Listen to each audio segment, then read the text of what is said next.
যে বন্ধুরা, আজকে লুচি করব, তাই আটা, ময়দা, একটুখানি 1 চামচ সুজি, ঘি, সাদা তেল, নুন, চিনি এই দিয়ে ভালো করে আমি মেখে নেব।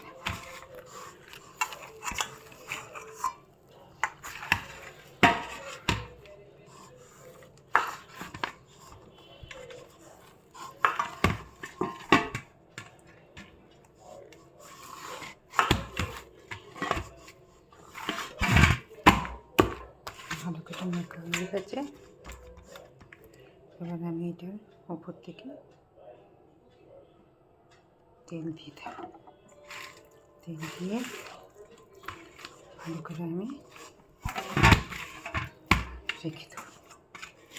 এটা এখন প্রায় 1 ঘন্টার মতন ভিজবে, তারপর আমি আপনাদেরকে দেখাবো লুচি করে।